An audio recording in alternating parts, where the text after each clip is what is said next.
Hey everybody, it's another Playful Humans podcast. My guest this week is a former stuntman in movies you have definitely seen, a former Slamball athlete, and he is the owner of Ninja Nation, a fitness outfit in Charlotte.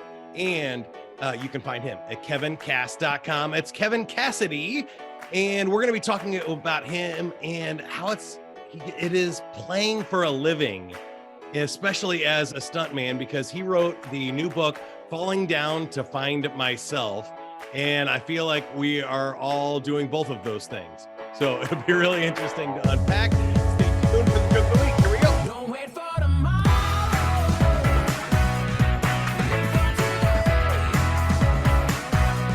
Keep chasing the sunshine.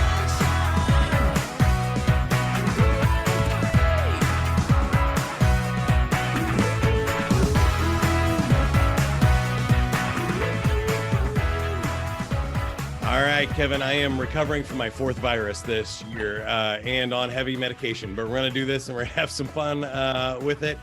The joke of the week is brought to you by the new arsonist dating site. They sent me a lot of matches. I highly recommend it. What did the ocean say to the beach?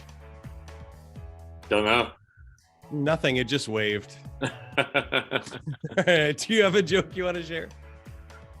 What do you call a chameleon who can't change colors? I have no idea.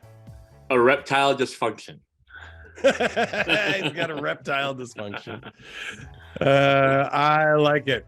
All right, that'll get us started in a great mood. I don't know where to start with you, Kevin. I love when I meet people like you because I've definitely seen your work. I watched Slamball on Spike TV back in the day. I have definitely seen movies. I'll let you shout out, maybe your favorite ones or maybe stunts that we've seen. That's a good place to start because you're talking about major blockbusters, 8 Marvel films as a stuntman. Can you think of like the most memorable scene or what people like kind of thought or you thought was the coolest one to work on? My first movie was The Longest Yard. So it's Adam Sandler, Burt Reynolds, Terry Crews, Michael Irvin. I'm an ex-athlete, so just so many athletes in there, actors. It was, and Sandler and the director and all of Sandler's crew. It was just fun, funny, athletic. It was kind of all worlds colliding. And my first movie, it was really spoiled me, but it was awesome. What was the stunt you did? So I'll tell you I'll try to make a quick story. So we were in Santa Fe, New Mexico, and all the guys who were doing the football stunts were ex-football players. Guys that just got cut from USC, or just got done with USC, Southern California, just got cut from the Panthers, arena football guys. All these guys are legit pro football players who we all tried out to make this football team as stunt people.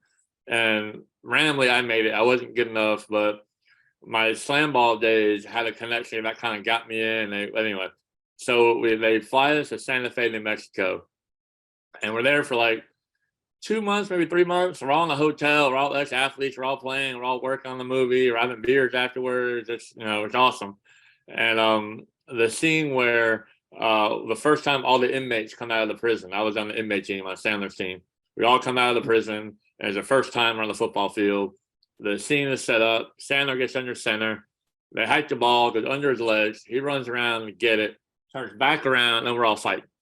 Everyone's just fighting each other. It's like, hey, guys, stop. We're here to play football. So that's kind of the setup. And I'm the free safety on the inmate team. So I'm kind of out in center field.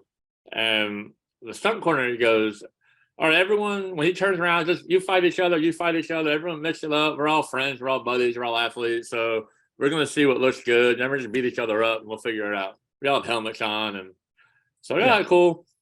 So right before they call action, I say, hey, I'm out here in center field. I got no one to go to. I don't want to be the guy on film not doing anything. Now, where should I go? Who should I hit? He goes, oh, go over there and mix it up with this guy, the wide receiver and the cornerback over here. I said, all right. And again, we're all friends. We've been hanging out in the same hotel and everything. So as I'm running over there, last second, I think, you know what? I'm going to drop kick him. So jump up and kick both of them right in the chest. And they go down in a heap, and we're wrestling around, and they're like, oh, what was that? Ah! And we hear the whistle, they yell cut, and stand there, and the director and all the bigwigs go behind it's called Video Village, and look at the playback, and the whole tent goes, oh, who drop kicked somebody? I was like, oh. I'm fired. That was too far. My first movie, I had a good run. So I try to hide behind my buddy, but it's literally on film. They're gonna know who it is. Yeah, you have a number on your chest. Yeah. It's not you. So I said, it was me. I'm sorry. I thought it'd be funny. I won't do it again. I apologize. Like, that was awesome. Do it again. So they got a camera and they focused on it. And then a month or two later, we're doing that scene. We're doing the scene. I can picture the exact scene in your moves. Yeah, that's hysterical. On the kickoff, on the game, and the kickoff, we're playing the guards, and the director says, "Hey, Cassidy, can you do the drop kick again?" I'm like, "Absolutely." So the camera focused on it. I drop kicked these guys and made a trailer of the movie, and it was my first big Hollywood stunt. Wow, that's amazing! And just a spur of the moment improv for you. I thought I got fired for it. Yeah.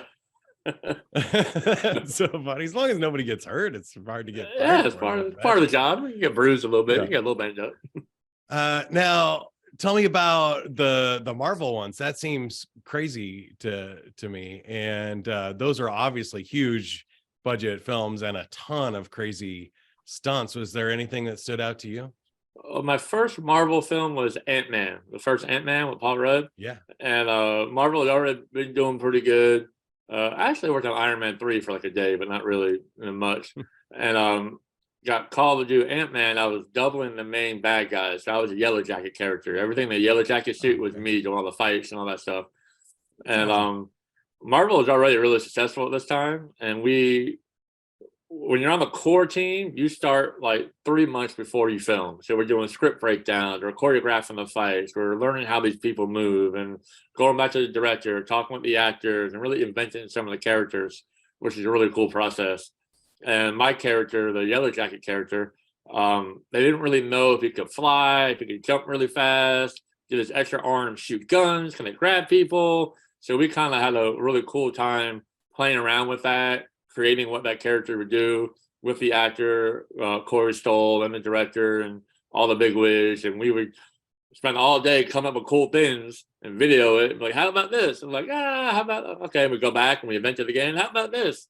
And we finally dialed in what that character could do and his personality and all that. So that was really cool to be on the creative side of it as well, especially in my first Marvel movie. And honestly, while we were filming it, we're like, this is going to be their first flop. I mean, Marvel had a good run. This one's not going to make it. Paul Rudd, superhero. I mean, and I read the script. And Paul Rudd's from Kansas City. He's one of my guys. He's one of my first celebrities that I met and got his autograph like back in the 90s when he was on Friends. Guy. But he's not the superhero archetype. And I read the whole script. We were filming 90% of the movie. I'm involved in it. But you see the scenes individually. And then you go to San Francisco and you don't really know how it ties together. And we went to the cast and crew screening and we saw it. We were like, that was great. They did it. They figured it out. Well, it was cool, fun. Yeah, the personality really came through. So that was really cool to be involved in that one.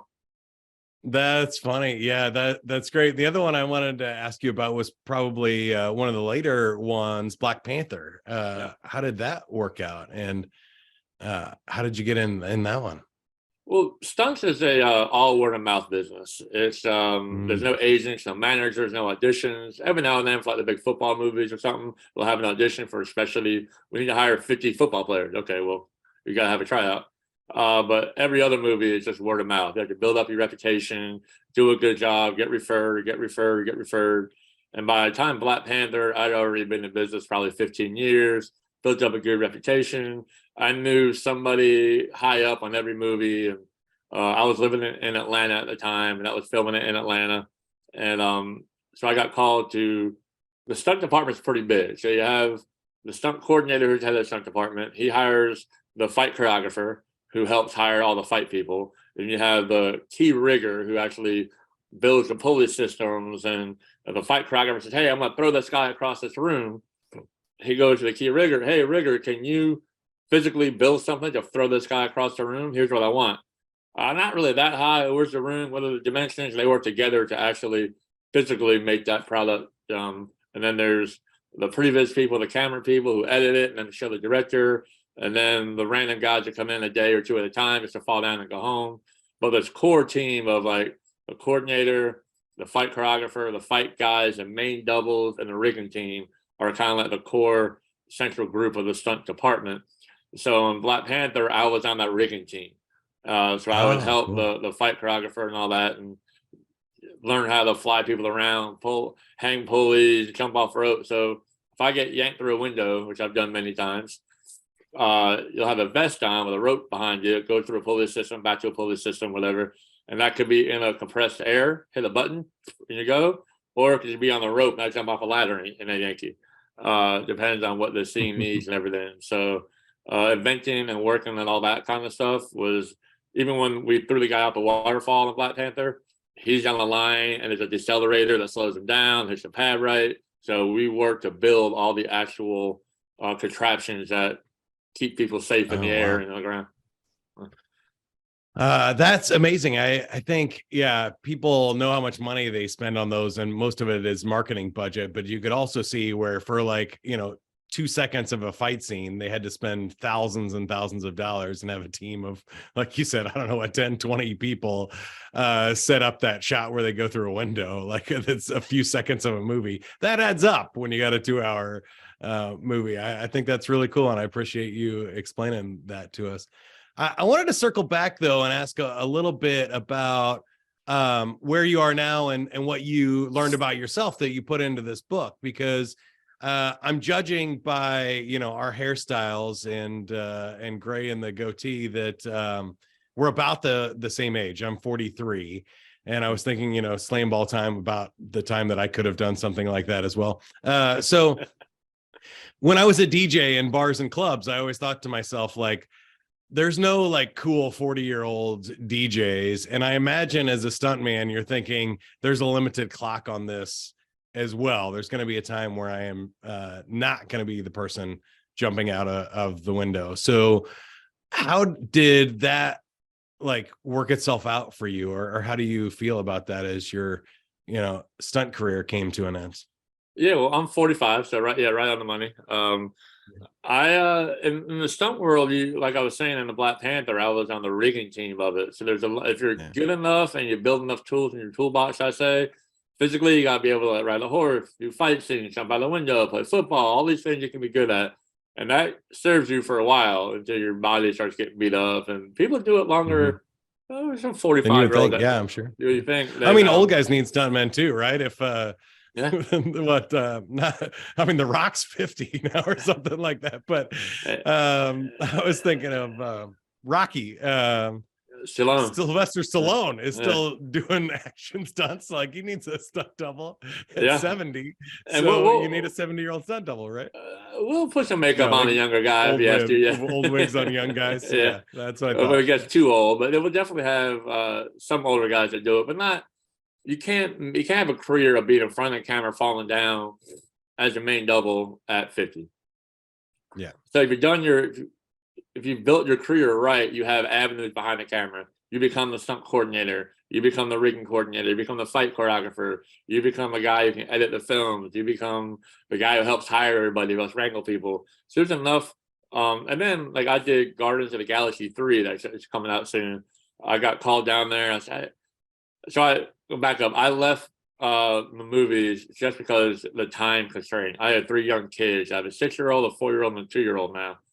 And I was in London and Prague doing Spider-Man Far From Home, which was awesome. I did Spider-Man Homecoming. Love working with Tom Holland and that crew. And but that's a young man's game too. I don't want to be in Europe for 5 months. I came home one weekend for my daughter's birthday, flew right back to Europe on Sunday night. So yeah, that's also a young man's game aspect of it. So now with a family, I did almost 18 years full time on it. So I checked that box. I did it. I retired. I bought a Ninja Warrior franchise. I'm the second ever franchise owner of a cool Ninja Warrior gym where kids come and play. We call it play, train, or compete. You can come play on it. Just come and hang out. You can train. We have competitive development classes, and we have a competitive team. You can compete all around the country. So that's kind of what I do now. I own that, and I wrote a book called Falling Down to Find Myself, which is calling it a philosophical memoir. It's a story of my life with some philosophical themes that got me through some hardships. I was born with a speech impediment and a severe facial birth defect. So had a lot of surgery. I learned how to talk every year. A lot of bullying, a lot of teasing, a lot of playful outlets with sports and physical outlets with football. and then got into Hollywood, left that. So the book is culmination of my life, my philosophical principles that kind of got me through a lot of crazy stuff. But at the end of the day, I was so happy through it all. Most of my memories are all happy memories, even the tougher times. Yeah, I wanted to dig into that because I think it's a great lesson for anybody listening, and one that I kind of had to learn myself too. I always kind of considered myself a scrawny nerd, and maybe it was more in my head than it was reality. When I look back at things, I mean, I lettered in 4 varsity sports. You can't really consider yourself like a nerd at that point, but I definitely didn't feel like one of the cool kids. And there were definitely things that I also won the Science Knowledge Bowl championship and stuff. And not too many people ever did both. So I kind of felt like I didn't fit in either camp, if that makes sense. But I found that there's a few lessons for me. One, I think, is when it comes to play and what you're passionate about, it's really easy to let bullying stop you from doing that. And it sounds like it didn't for you. And with your facial deformity too, doesn't seem like movie career would be your first choice as a kid. How did that, all reconcile in your head? Or what was maybe the story you told yourself about all of that?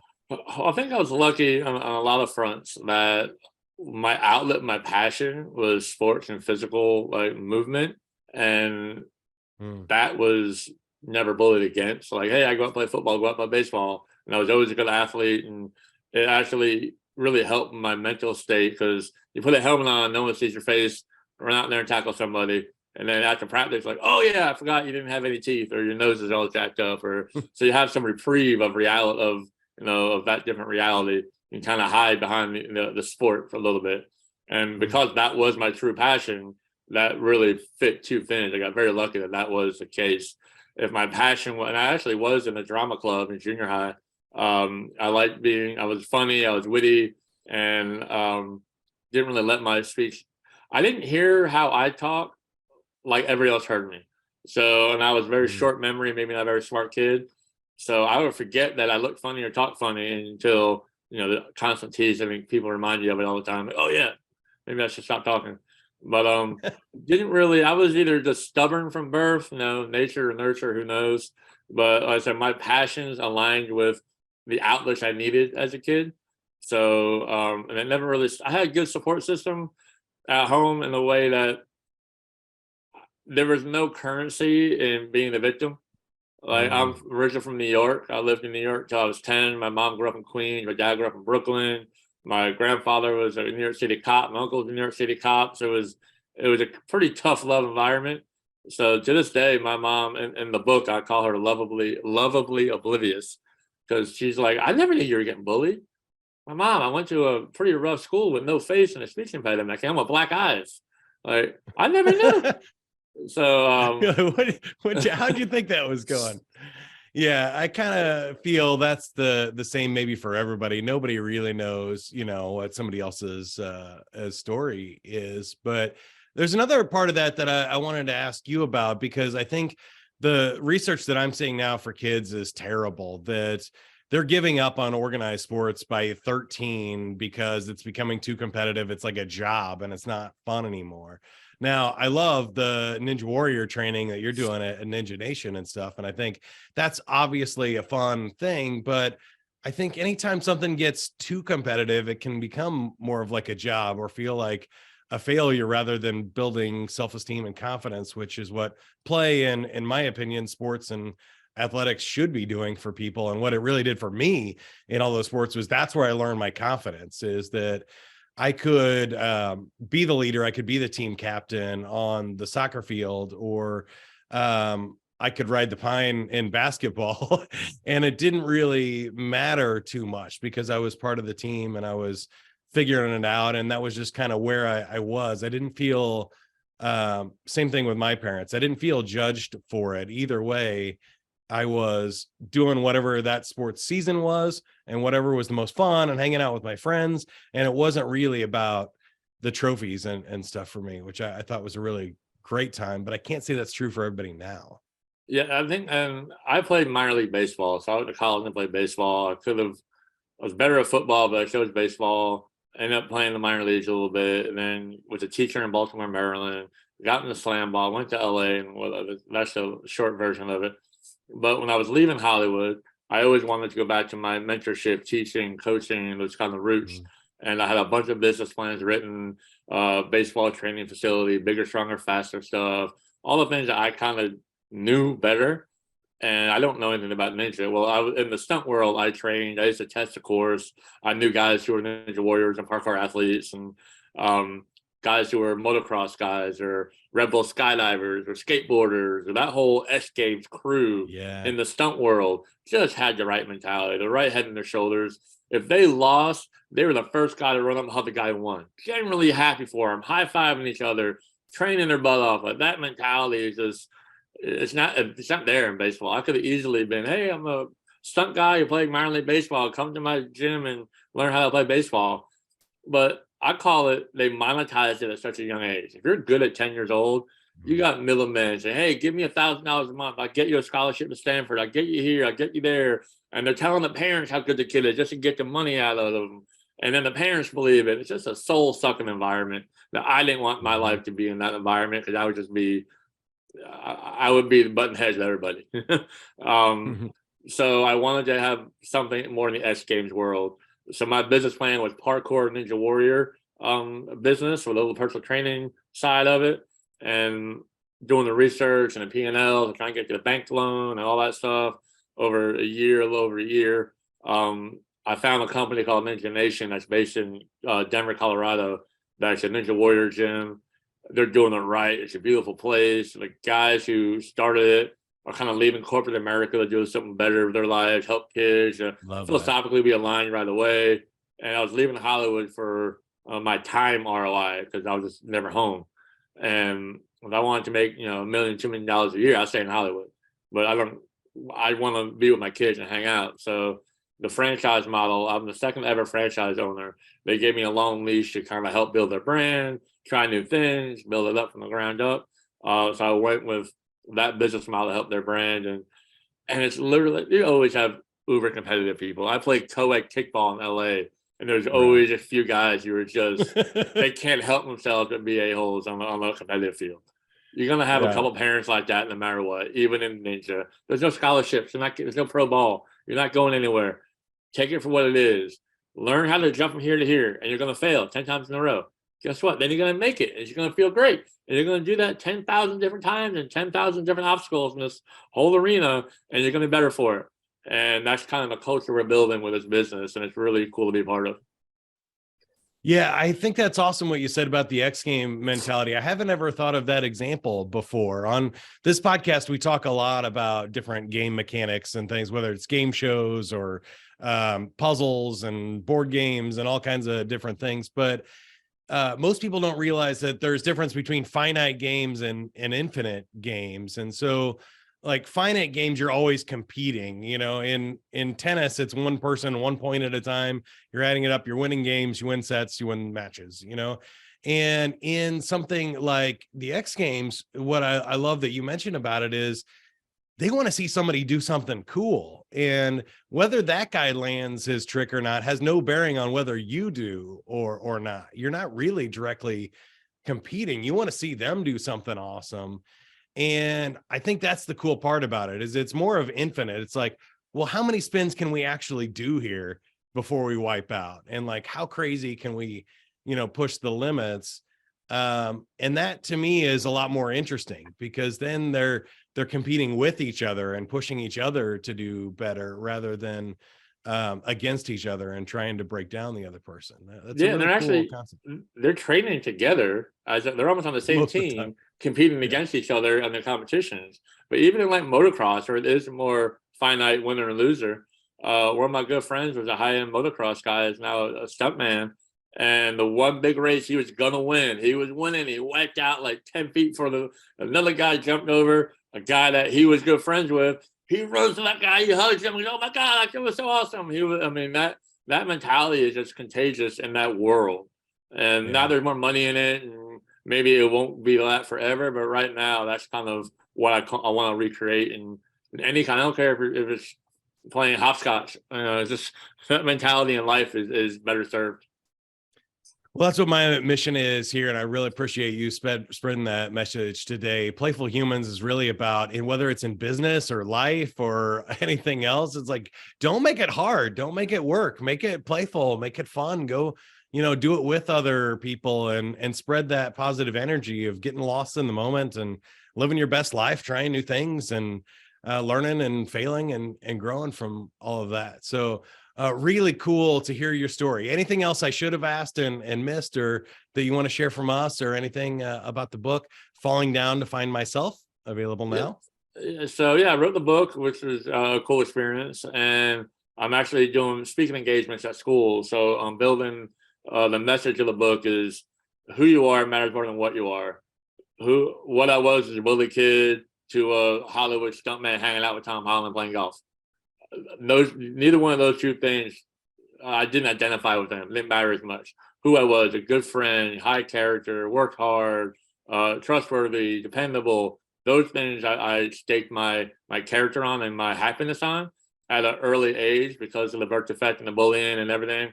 So the message of the book is, even if you're an adult who's been good looking his whole life, you're going to go through a transition, whether you're empty nest or whatever, and then if you put all your identity in what you are, you're setting yourself up for heartache. So that's kind of the main message in the book, and I go through my story with that. And I'm going to schools and talking about it and showing cool clips of me in Marvel movies and saying, listen, I left that just like this, just like I left being a bully kid to be with my family. That was never who I was. It was something cool I did. It was what I did. So trying to build that message. I'm building a curriculum around the book. I'm going to schools and I'm speaking at conferences, trying to spread that message. So that's kind of that and the ninja business, kind of putting those two worlds together is kind of my passion, my outlet right now. Me too. That's another one that I'm putting in my book, is this lesson that I think how is kind of interesting too, that we keep asking kids what they want to be when they grow up. And I think it's because adults still don't have a great answer. They're looking for what the kids have to say. They're like, do you have any better ideas than I do? But I saw an awesome stat you can use here, is that kids graduating from college now will have 9 different jobs throughout their career. 7 of them have not been invented yet. Wow. Think about what I do now. I wanted to be on the radio when I was in 5th grade, sure, but podcasting wasn't an available option. Wow. So I think when we get so hung up on what we're going to be, we're missing the forest for the trees. Again, I think it's more about who do you want to be? And that changes. That a lot of people don't realize that who can change. You're a lot different at 40 than you are at 20. And you'll be as different at 60 than you were over those 20 years. And so I'm trying to focus on day to day, like, how do I want to be? And playful was the word that I landed on, but I also want to be fit. So I can be, that's something that I can be, that's something that I can work on. I can't, really determine whether other people will hire me for a job title of what I want to be, but I can be fun. I can be fit. I can bring good energy. I can be positive. Those are all things that I can control. And I think that's a huge message for children and adults. So love to help you spread that message too. Yeah. And once you control those things, once you have a good, I call it having humble confidence. Like, be confident, but humble about it. Confidence without humility is just ego. But once you have that kind of, okay, I'm fun. That's it's contagious, and you'll attract other people who have that mentality. You'll be happier at life. But B, it'll let you put yourself out there more. Like, I was a teacher in Baltimore, and I'm like, hey, I'll go to a Slamball tryout. Well, why not? I know I'm pretty good at teaching and stuff. I can go fall by. Let's take a shot. So I was confident in who I was, and I can go and explore options.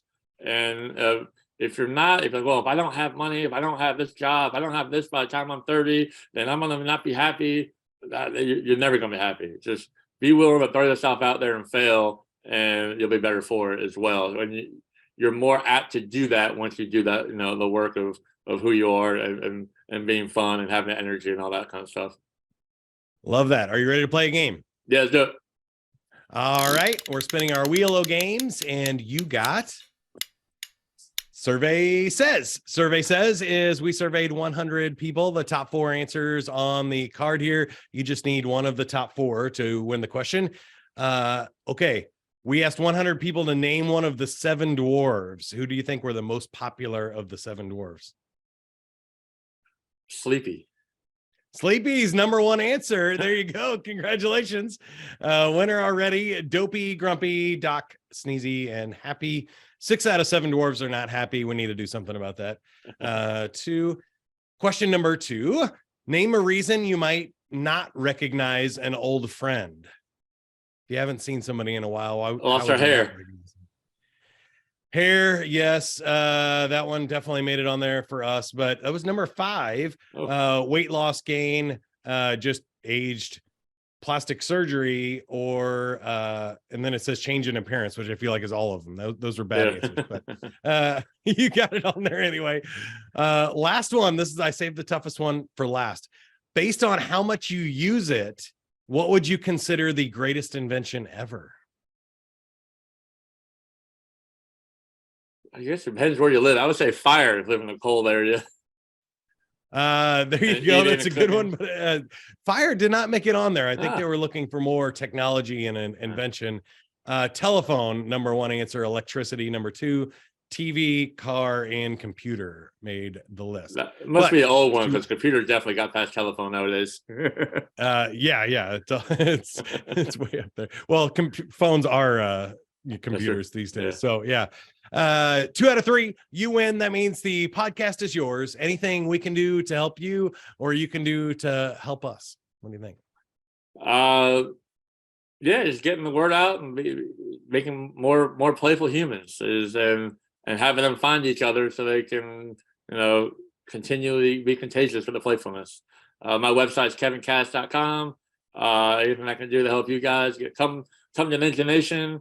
There's 2 in Denver, Colorado, 2 in Dallas, 1 opening in Austin, Texas now, 1 opening in Nashville. They're starting to spread. But even if it's not a Ninja Nation, any kind of Ninja Warrior, parkour kind of thing, throw your kids in that. It's a really cool X Games mentality sport that I think will create playful humans. I love it. Again, that's Kevin Cassidy, owner of Ninja Nation in Charlotte, former stuntman, and Kevin Cass, CASS.com is the website. The book was Falling Down to Find Myself. The links are in the show notes below. Leave us a comment, share this episode with anybody that you think needs to hear it. And as Kevin said, if you want to share the message on Playful Humans, we'd love to have you join the community. There's a couple of fun BuzzFeed style quizzes on the website, and other jokes of the week that you can find there as well. So go check it out, playfulhumans.com. Don't wait for tomorrow. Live for today. Keep on chasing the sunshine and go out and play. Go play, everybody. Hey, you did it. You made it to the end. But don't worry, there are plenty of more videos where that came from. Just click subscribe to Playful Humans to get notified about our future videos. Now, what are you still doing here? Go play.